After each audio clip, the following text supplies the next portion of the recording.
Hi there, my name is Christopher Burke, and I'm the coordinator within the Transitional Age Youth Program at Loft Community Services. I'm a supervisor of peer support workers in our program, and I'm going to speak to supervising the professional and personal growth of peer workers.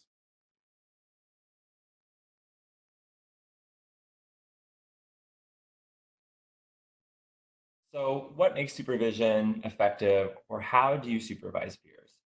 Supervision is founded upon knowing and understanding what the peer role is and its clinical value. I spoke to this in an earlier presentation, but it's super important that as a supervisor that you have cultivated a culture that values the peer work and sees it as equal clinical expertise as other staff in your organization, and that your supervision is structured similarly to how you would supervise staff within your agency. Supervision is not therapy, yet it can be a reflective context for peer workers to explore the challenges and develop their skills. It can be a space to talk specifically about how the work is impacting them and how they may be personally triggered by some of the experiences that they're going through. Because peers' lived experiences are more out in the open and part of their work is discussing their stories, they may be more inclined to talk about how the work is bringing up some of their own lived experience. You can support them and provide them the context to discuss that and how to develop the professional skills to maintain their boundaries and their self care and their use of self in those contexts. You can also use this as an opportunity to refer them out to other supports who can provide more psychotherapy and counseling services for them. At Loft Community Services, we provide psychological support and psychotherapy services to our peers if they were ever in need of support, if they started to struggle or their mental health became harder for them to manage. We make it very clear that supervision has to maintain that workplace relationship, but also making sure that they know that they can get support elsewhere and that the loft will provide that for them. Supervision should be offered in consistent intervals with clear agendas and the opportunity to celebrate the small successes. A lot of times when a peer starts within your organization, they don't have a ton of experience in peer work, but also within a work setting. So it's important to think about how you're grooming and supporting them to grow in their role and paying attention to things that may have been a small success, but is also a big gain for them. Supervision is not also done by the supervisor, but peers should have an opportunity to co-supervise each other. They should have a meeting at least once a month where they can come together and share their experiences and talk about their challenges and educate each other on how they're doing their work. Supervisors help peers develop the skills necessary for the job, taking into account and not disregarding the skills that they already possess. The supervisor identifies what are the assets and the attributes and gifts that the peer brings to the program and helps them align them to the work that will help that grow and expand. Supervisors also will identify the areas of growth and struggle and provide them with the opportunities to enhance that as well. Be clear about the practical expectations of the job. For example, punctuality, boundaries, and yet be flexible to the dynamic quality of a peer's work. I spoke to this in the ethical inclusion section of the value of peer work, but I'll bring it up here too. Often there's these notions of professionalism and what professional work looks like. It's essential that you critically examine notions of professionalism and the implicit bias that exists within those standards. Often our standards of how someone should dress or talk or behave in an organization are informed by internalized oppression, stigma, and racism. How does professionalism entrench systems of oppression, and how does that show up in the context of supervising peers?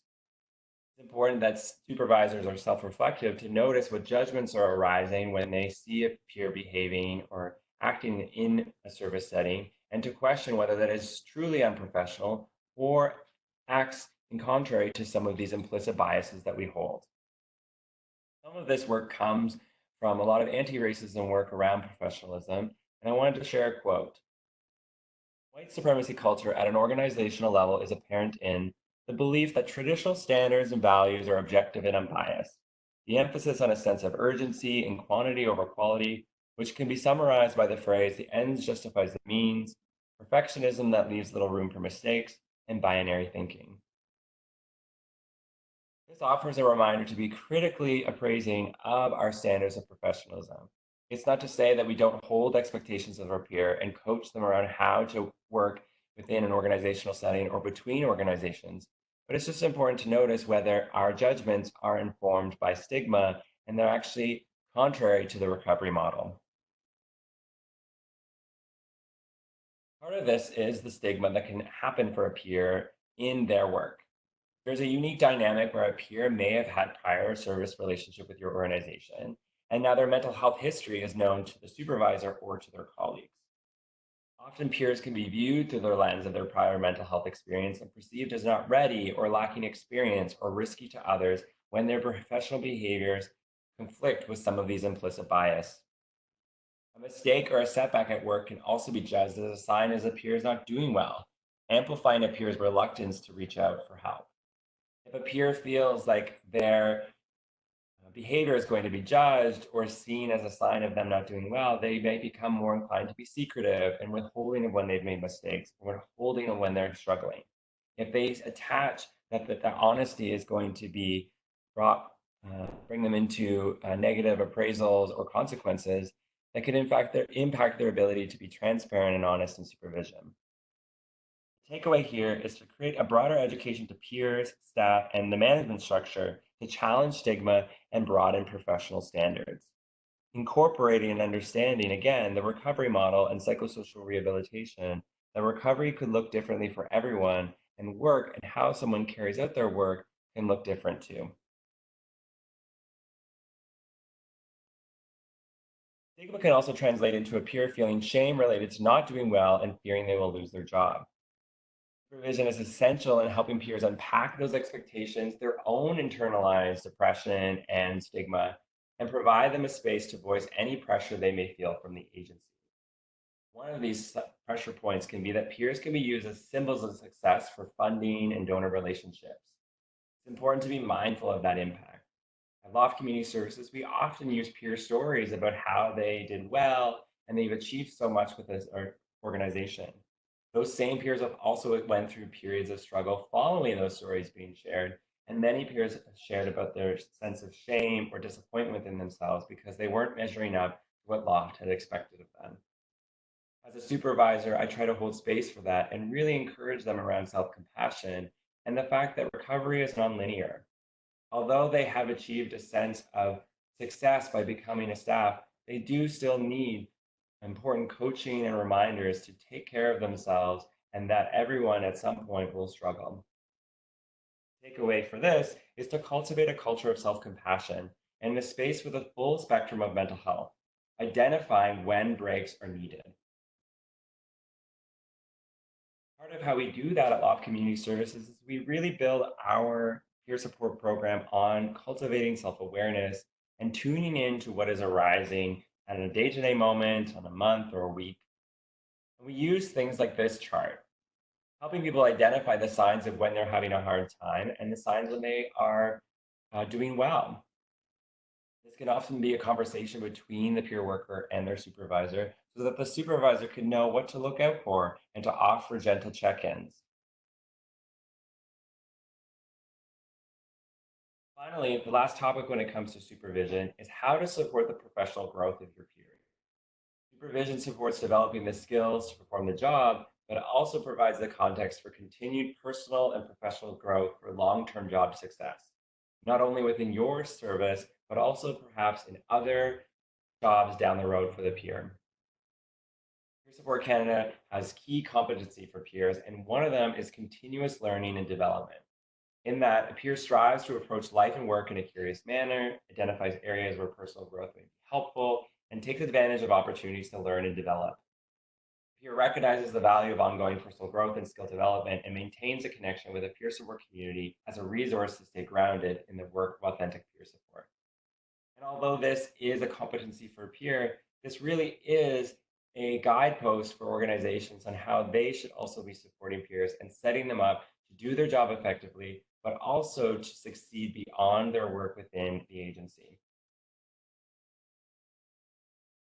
It's important to train your peers in all the same policies and procedures than non peer staff. We try to onboard our staff within the Transitional Age Youth Program through the same orientation process that all staff have to go through. They read all the same policies and procedures, they sign all the same documents, and they are treated the same way as all staff. You should also be supported receiving off-site professional development training.